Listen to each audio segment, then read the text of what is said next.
بیربل کی کھچڑی۔ سردی کے موسم میں شہنشاہ اکبر اور بیربل جھیل کے کنارے چہل قدمی کر رہے تھے کہ بیربل کو خیال آیا کہ انسان دولت کے لیے کچھ بھی کر سکتا ہے۔ اس نے یہ بات بادشاہ کو بتائی تو بادشاہ نے اپنی انگلی جھیل کے پانی میں ڈالی اور فوراً نکال لی کیونکہ پانی بہت ٹھنڈا تھا۔ پھر اس نے کہا، میرا خیال ہے کہ کوئی بھی شخص دولت کے لیے پوری رات اس جھیل کے ٹھنڈے پانی میں نہیں گزار سکتا۔ بیربل نے جھٹ سے کہا، بالکل گزار سکتا ہے، میں ایسا آدمی تلاش کر لوں گا۔ بادشاہ نے کہا، تم ایسا آدمی تلاش کر لاؤ، میں اسے سونے کے 1000 سکے انعام میں دوں گا۔ یہ سنتے ہی بیربل نے ایسے غریب آدمی کی تلاش شروع کر دی جو بہت زیادہ ضرورت مند ہو اور دولت کے لیے یہ چیلنج قبول کرے۔ جب اس سے مطلوبہ آدمی مل گیا تو بادشاہ سے ملوانے کے بعد اسے جھیل میں اتار دیا گیا۔ بادشاہ نے جھیل پر اپنے سپاہی مقرر کر دیے تاکہ وہ اس غریب آدمی پر نگاہ رکھ سکیں اور وہ ٹھنڈے پانی میں رہے۔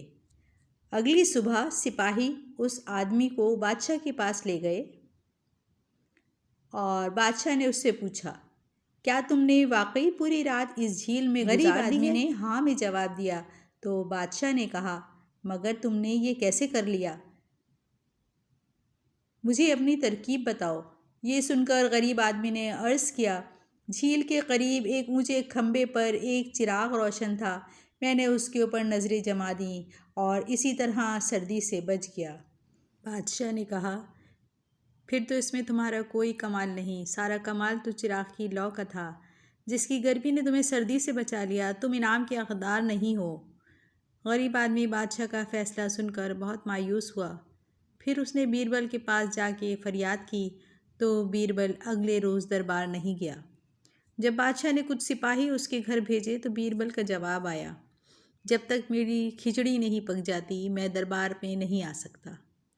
اکبر بادشاہ نے کافی انتظار کیا مگر بیربل نہیں آیا تو بادشاہ خود اس کے محل پر جا پہنچا اور یہ دیکھ کر حیران رہ گیا کہ بیربل خود تو فرش پر بیٹھا ہے جہاں چند لکڑیاں جل رہی ہیں، مگر کھچڑی زمین سے کافی اوپر لٹکی ایک ہانڈی میں ہے۔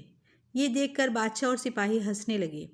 بادشاہ نے بیربل سے پوچھا، یہ کھچڑی آگ سے بہت دور ہے، یہ کیسے پک سکتی ہے؟